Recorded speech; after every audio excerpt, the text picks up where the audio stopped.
열등감이라는 단어를 들으면 어떤 생각이 떠오르십니까? 대부분 누군가와 비교하여서 뒤떨어지는 감정이라는 생각이 들곤 하는데요. 이 열등감을 사전에서 찾아보니까 이와 같은 뜻이었습니다.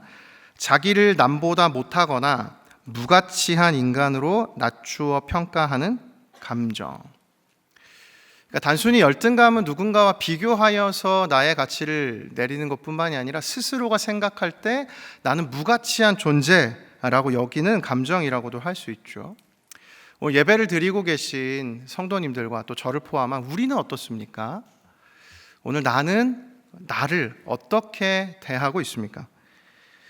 윤홍균 씨가 쓴 자존감 수업이라는 책이 있는데요. 이 책에 자존감의 세 가지 축에 대해서 이야기를 합니다. 그 첫 번째 축은 자기 효능감인데요. 이것은 자신이 얼마나 쓸모 있는 사람인지 느끼는 것이에요. 그러니까 어디선가에서 나는 굉장히 인정받는 사람이야 라는 이 자기 효능감이 높을수록 자존감이 높아진다는 것이죠. 두 번째는 자기 조절감인데요. 이것은 자기 마음대로 하고 싶은 본능을 의미해요. 놀랍게도 내가 하고 싶은 것들이 채워지고 충족이 되면 또한 자존감이 높아진다는 것입니다. 마지막으로 세 번째는 자기 안전감이라고 하는데 이것은 타고난 사람들이 있다고 하더라고요. 안전하고 편안함을 느끼는 능력이 다른 사람들보다 뛰어나서 어떤 상황에도 이 자기 안전감을 통하여서 좀 안정적인 사람들이 있다 합니다. 그런 경우에 자존감이 훨씬 높다고 하는 것이죠. 이 세 가지가 모두 충족될 때 우리는 자존감이 높아질 수 있는 것입니다. 근데 오늘 우리가 살펴보는 이 본문의 기도는 이 세 가지를 모두 잃어버린 사람이었어요. 이 본문의 배경은요, 이스라엘 백성들이 미디안 민족에게 7년 동안 압제를 당하는 상황이었습니다. 굉장히 힘든 상황이었는데 그때의 상황을 가장 정확하게 들려주는 구절이 본문 앞에 있는 2절 말씀입니다. 한번 보겠습니다.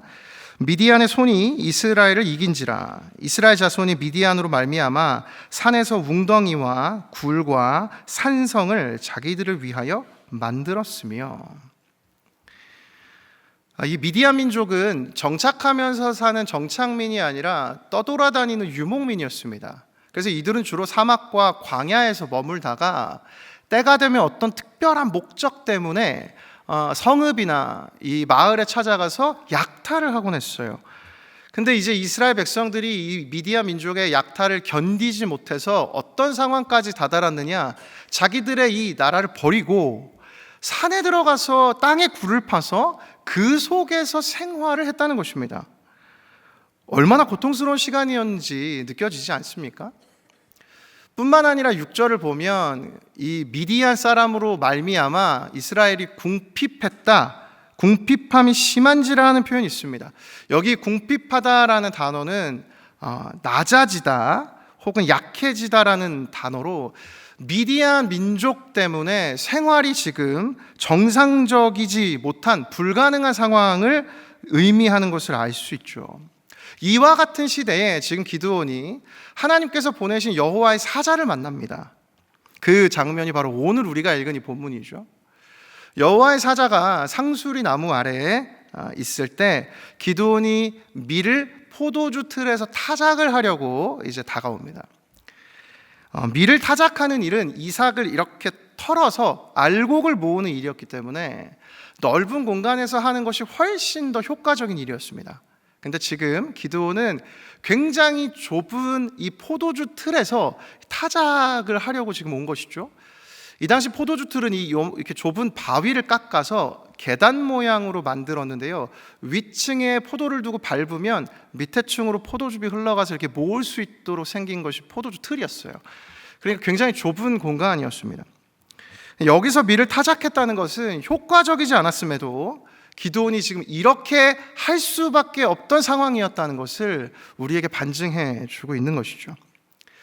이와 같은 혼란스러운 상황 속에 기드온이 느꼈던 감정이 있습니다. 15절 한번 보겠습니다.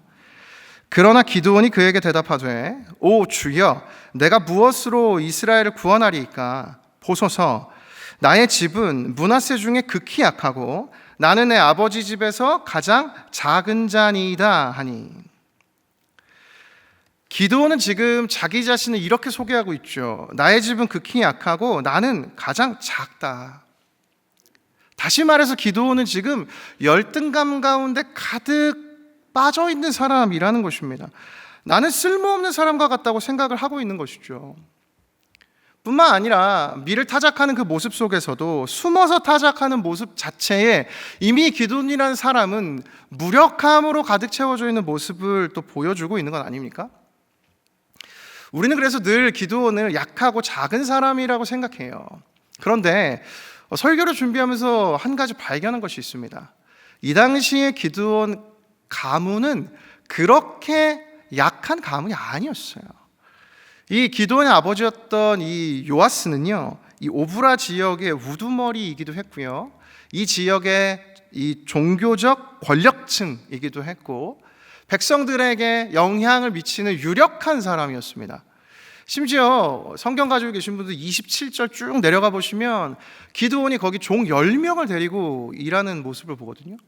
그러니까 가족 중에 이미 자기가 부릴 수 있는 10명의 종이 그 집안에 있었습니다. 기드온은 결코 약한 가문의 사람이 아니었다는 것이죠. 참 신기한 일입니다. 따라서 우리는 한 가지 발견할 수 있는 것이 있어요. 자존감은 외적인 요소로만 결코 세워지지 않는다는 것입니다. 오늘 우리는 어떻습니까? 여러분 어떠세요? 오늘 삶이 무가치하게 느껴지거나 혹은 자신감을 잃은 성도님이 계십니까? 이와 같은 열등감 덩어리였던 이 기드온의 인생을 들어서 하나님께서 이스라엘을 구원하는 사사로 변화시키는 그 역사가 오늘 이 본문 가운데 있다면 이 말씀이 우리에게도 열등감 가운데 무너져 있는 우리의 인생도 들어 사용하신 하나님의 능력이 될 수 있음을 믿습니다. 여러분 믿으십니까? 이런 차원에서 오늘 이 본문 말씀을 붙들고 함께 나눌 이 영적인 원리 두 가지를 살펴보려고 하는데요. 그 첫 번째, 열등감으로부터 탈출하기 위해서 필요한 영적 원리는 설명이 아닌 소명이 필요하다는 것이에요. 이 기드온과 천사의 대화 중에 굉장히 흥미로운 장면이 한 가지 있습니다. 13절을 다시 한번 보겠습니다. 기드온이 그에게 대답하되 오 나의 주여 여호와께서 우리와 함께 계시면 어찌하여 이 모든 일이 우리에게 일어났나이까? 또 우리 조상들이 일찍이 우리에게 이르기를 여호와께서 우리를 애굽에서 올라오게 하신 것이 아니냐 한 그 모든 이적이 어디 있나이까? 이제 여호와께서 우리를 버리사 미디안의 손에 우리를 넘겨주셨나이다 하니. 기드온은 지금 위축된 모습으로 천사를 만났습니다. 그리고 천사에게 질문을 하죠. 하나님이 함께 계시면 지금 우리에게 벌어진 이 일이 왜 일어났냐는 것입니다. 하나님이 왜 우리에게 이토록 어려운 삶의 문제를 주셨냐는 것이에요. 아니 하나님이 이 땅으로 인도해 주셨는데 약속해 주셨고 애굽에서 우리를 이끌어 주셨는데 왜 이 땅을 미디안에게 주셨냐는 것입니다. 기드온처럼 우리는 인생을 살아가면서 삶에 벌어진 많은 문제들에 대한 이유를 알고 싶어 합니다. 저도 마찬가지예요. 왜 이런 일이 벌어졌는지 하나님께 모두 묻고 싶어 하죠. 때로는 어떤 이유를 알게 되고 어떤 문제를 듣게 되면 마음과 생각이 정리되는데 도움이 되기도 합니다. 그러나 항상 그런 것은 아니죠. 개인적으로 제가 생각하는 인생의 철칙 중에 하나가 모르는 게 약이다라는 말입니다. 알게 되는 순간 우리는 그 알게 된 내용에서 절대로 자유할 수가 없습니다. 어떠한 방식이든 우리는 알게 된 그 이야기의 내용에 책임을 져야 하죠. 생각해보면 우리는 너무나 많은 기술의 발전으로 많은 정보를 얻을 수 있습니다.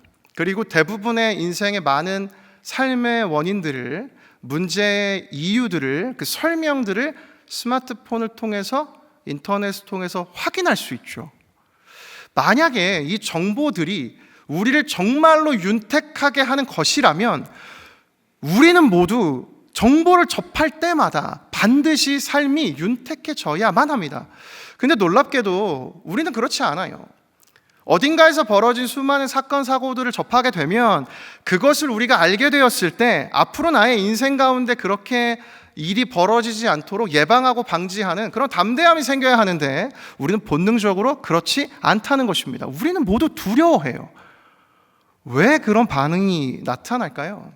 그것은 내가 들은 그 정보를 내가 감당할 수 없다는 뜻입니다. 때로는 인생에 이런 것들이 있습니다. 설명을 들어도 감당할 수 없을 세상에 많은 것들이 있다는 것이죠. 따라서 모든 일의 이유를 아는 것이 우리에게 답이 되지 않는다는 것입니다. 이런 차원에서 하나님께서 오늘 기드온에게 들려주신 하나님의 이 대답과 하나님의 모습이 중요한데요. 오늘 기드온은 천사에게 질문을 했습니다. 그런데 하나님이 다음과 같이 반응해 주셨어요. 14절 말씀을 같이 읽겠습니다. 시작. 여호와께서 그를 향하여 이르시되 너는 가서 이 너희의 힘으로 이스라엘을 미디안의 손에서 구원하라. 내가 너를 보낸 것이 아니냐 하시니라. 기드온의 질문에 하나님께서는 답을 주시지 않으셨습니다. 그러나 그에게 주신 것이 있어요. 바로 소명입니다. 여기서 우리는 한 가지 깨달을 수 있는 것이 있습니다. 인생을 살아가는 원동력이 삶의 이유를 알게 되는 설명에서 오는 게 아니라는 것입니다. 하나님께서 왜 기드온에게 이와 같은 일이 벌어졌는지 설명하여서 기드온이 살아날 수 있다면, 설명하여서 기드온이 그 인생에 다시 원동력이 생길 수 있다면 하나님은 그에게 그 질문에 설명해 주셨을 텐데 오늘 하나님은 그렇게 대답해 주신 것이 아닙니다. 기드온은 질문했어요. 주님, 왜 이와 같은 일이 생겼습니까? 하나님의 대답은 이것입니까? 이것입니다. 너의 힘으로 이스라엘을 미디안의 손에서 구원하라. 너는 가라. 오늘 이 예배 자리 가운데 혹시나 인생 속에 하나님께 묻고 싶으신 수많은 삶의 문제에 설명이 필요하여 오신 분이 계십니까? 이 말씀의 의지에서 오늘 우리의 기도와 이 예배의 방향이 바뀌어지기를 원합니다. 하나님, 제가 이해할 수 없는 일이 있지만, 받아들일 수 없는 삶의 문제가 있지만 하나님께 설명을 구하는 것이 아니라 하나님, 제가 나아갈 소명을 나에게 들려 주시옵소서. 이것이 우리의 인생 가운데 열등감으로부터 탈출할 수 있는 영적인 원리라는 것입니다. 저의 인생에도 이 소명을 잊지 않도록 하나님께서 늘 저에게 생각나게 해주시는 말씀이 있습니다. 제가 목회자로 부름받을 때 저에게 주셨던 말씀, 다니엘 12장 3절 말씀입니다. 지혜 있는 자는 궁창의 빛과 같이 빛날 것이요 많은 사람을 옳은 대로 돌아오게 한 자는 별과 같이 영원토록 빛나리라. 오늘 여러분의 소명은 무엇입니까? 사역을 하다가 쉽지 않을 때를 마주할 때 그때마다 하나님께서는 저에게 이 말씀을 떠올려 주시고 다시 일어나 힘을 주시는 것을 경험합니다. 오늘 우리 삶에 필요한 것은 삶에 벌어진 많은 일에 대한 하나님의 설명이 아닙니다. 하나님이 오늘 나에게 새롭게 들려주시는 소명인 줄을 믿습니다. 저를 따라 함께 고백하겠습니다. 설명이 아닌 소명이 필요합니다.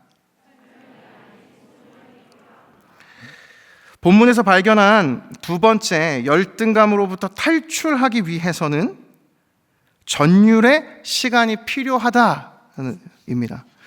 오늘 본문에서 두드러지게 나타나는 모습이 한 가지 있는데요. 그것은 기드온이 하나님을 만나고 난 이후부터 계속해서 갈등한다는 것이에요. 자신의 생각과 다른 하나님의 생각을 마주하였기 때문인데요.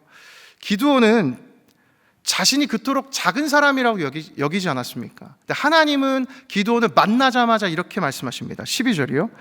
여호와의 사자가 기드온에게 나타나 이르되 큰 용사여 여호와께서 너와 함께 계시도다. 기드온은 자신의 생각과 다른 하나님의 생각을 마주합니다. 자신은 작다고 하는데 하나님은 계속 크다고 하십니다. 자기는 아무것도 할 수 없는데 하나님은 가서 이스라엘을 구원하라고 말씀하십니다. 이 대화 속에 기드온이 가졌던 감정은 13절에 읽었던 그 9절에 등장하는 오 나의 주님, 오 나의 주여라는 표현에서 살펴볼 수 있습니다. 이 표현은 성경의 다른 구절 중에 출애굽기 4장 10절에 등장을 하는데요. 제가 읽어드릴게요. 모세가 여호와께 아뢰되 오 주여 나는 본래 말을 잘하지 못하는 자니이다. 하나님의 부르심에 순종하지 못하고 몇 차례나 거절하고 하나님의 말씀에 의심을 보였던 모세도 여기서 오 주여라고 고백을 하죠. 여기 오라는 이 감탄사는 보통 낮은 지위에 있는 사람이 높은 지위에 있는 사람에게 제가 말씀을 드리고 싶습니다, 또는 인간이 신에게 제가 말씀을 드리고 싶습니다 라고 이 말씀 드리는 걸 허락받기를 요청하며 드릴 때 쓰는 단어예요. 오 나의 주님. 근데 이 단어를 쓰는 상황은 대체로 슬프거나 절망적일 때 사용된 단어입니다. 그러니까 지금 기드온은 어떤 마음으로 하나님께 이 말씀을 드리는 것일까요? 절망 가운데, 해결되지 않는 갈등 가운데 빠져서 하나님께 그 불편한 마음으로 지금 말씀을 드리고 있는 거죠. 오 나의 주여. 곧 기드온은 하나님의 말씀 앞에서 갈등하고 있는 것입니다. 오늘 우리는 어떻습니까? 사랑하는 여러분, 하나님 말씀 앞에 어떤 반응으로 살아가고 계십니까? 이 하나님을 신뢰한다는 것이라는 책이 있는데요. 이 책에서는 이 책을 쓴 저자가 하나님 말씀에 우리가 보이는 태도 3가지를 들려줍니다. 그 첫 번째 태도는 거부하고 달아나는 태도예요. 그러면서 이 책에서는 요나 선지자를 이제 사례를 들어서 설명합니다. 하나님이 말씀을 들려주셨는데 그 말씀을 거부하고 하나님 말씀과 전혀 다른 방향으로 달아나는 태도가 있다. 첫 번째 말씀에 대한 태도입니다. 두 번째 태도는 왜곡하고 부정하는 태도예요. 그러면서 또 저자는 사도 바울을 예를 듭니다. 하나님 만나기 이전에 바울이 되기 전 사울의 상태의 그 바울, 구약 성경을 자기 마음대로 해석해서 지금 내가 만났던 그리고 내가 들었던 복음의 그 예수 그리스도는 우리가 기다리는 메시아가 될 수 없어. 그러니 나는 하나님 이 예수님 믿는 자들을 잡아 가둘 거야. 그는 구약 성경을 자기 입맛대로 해석했고 받아들여야 할 말씀은 받아들이지 않는 왜곡하고 부정하는 태도를 지녔습니다. 이에 대해서 저자는요, 이 편안한 순종이라는 표현을 써요. 그러니까 내 입맛대로, 내 뜻대로 하나님을 재단하는 것. 이 편안한 순종을 경계하라 이렇게 들려줍니다. 이것이 두 번째 말씀을 대하는 반응이고요. 그러면서 이 저자는 마지막으로 3번째 태도를 우리에게 들려줘요. 그 태도는 무엇인가? 바로 전율하고 신뢰하는 태도입니다. 여기서의 전율, 여러분이 전율이 어떤 의미인지 아세요? 이 막 우후! 이 전율을 의미하는 것이 아니라 뭔가 이 짜릿한 감정이 아니라요. 여기서 표현하는 이 전율은 무섭거나 몸이 떨리는 것. 다시 말하면 불확실함 가운데에서도 두렵지만 그 자리를 지켜내는 것이 전율이다라는 의미로 이 저자가 사용을 합니다. 그러면서 이 저자는 하박국 선지자를 예를 들어서 설명을 하는데요. 하박국 선지자는 그 당시 이스라엘 백성들이 하나님께 악을 저질러서 심판을 받게 되는 것은 동의했으나 그가 동의하지 못한 한 가지가 있습니다.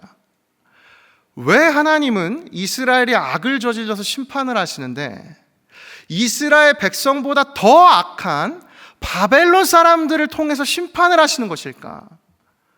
하박국은 도무지 이것이 풀리지 않았어요. 마치 오늘의 본문의 기드온처럼 그는 계속해서 하나님께 질문을 합니다. 근데 하박국은 하나님의 뜻을 이해하지 못했지만 그가 보여주었던 모습이 한 가지 있어요. 그 모습을 저자는 전율의 태도라고 이야기합니다. 하박국 2장 1절을 3번역으로 같이 함께 읽겠습니다. 시작. 내가 초소 위에 올라가서 서겠다. 망대 위에 올라가서 나의 자리를 지키겠다. 주님께서 나에게 무엇이라고 말씀하실지 기다려보겠다. 내가 호소한 것에 대하여 주님께서 어떻게 대답하실지를 기다려보겠다. 그러면서 이 책에서 이 전율을 이렇게 설명합니다. 자막으로도 띄워드릴게요. 하나님이 세계를 운영하시고 우리의 삶을 인도하시는 길을 이해할 수 없을 때 전율하라. 무엇이 정말 훌륭한 삶이고 어떻게 그런 삶을 살지에 대한 우리의 생각이나 길을 훨씬 넘어서는 생각과 길을 가지고 계신 하나님 앞에서 떨림을 경험하라. 자신의 혼돈을 느껴보라. 자신의 의문을 인정하라. 자신의 두려움을 받아들이라. 자신의 실망을 직시하라. 자신의 고뇌를 경험하라. 사랑하는 여러분, 오늘 이 전율함이 우리에게 필요합니다. 인생 가운데 신앙을 붙들고 삶을 살아가시면서 갈등의 순간을 마주하고 계십니까? 사랑하는 여러분, 그 갈등은 틀린 것이 아닙니다. 하나님 앞에 신앙을 붙들고 나는 알 수 없지만, 이해되지 않지만 하나님 한 걸음 더 내딛겠습니다. 그것은 오늘 이 책에서 이야기하는 것처럼 전율의 시간을 겪어가고 있는 것입니다. 사랑하는 여러분, 이 전율함이 오늘 우리에게 필요해요. 내면의 갈등을 마주하고 그 갈등에 씨름을 하십시오. 그 결단과 그 걸음을 내디딜 때 우리가 겪게 되는 은혜가 있습니다. 24절. 기드온이 여호와를 위하여 거기서 제단을 쌓고 그것을 여호와 살롬이라 하였더라. 그것이 오늘까지 아비에셀 사람에게 속한 오브라에 있더라. 사랑하는 성도 여러분, 전율의 시간을 지나갈 때 그 끝에서 우리를 기다리고 있는 것이 있습니다. 그것은 하나님께서 주시는 평안입니다. 이 전율의 과정이 끝이 아닙니다. 그 끝에 하나님이 우리를 위해 준비하신 하나님의 샬롬이 있습니다. 이 하나님이 존재하지 않는 것만 같은 샬롬이 없는 이스라엘 땅에 하나님께서 오늘 기드온에게 내가 너와 함께 하겠다라고 말씀해 주시며 이곳에 여호와 샬롬이 선포되었다면 오늘 이 하나님이 오늘 우리와 함께 하시며 우리의 인생 가운데 이 전율의 시간을 동행해 주신다면 우리 또한 그 전율의 끝에 어떠한 고백으로 주님께 나아갈 수 있겠습니까? 여호와 샬롬. 여러분, 이 기대가 있으십니까?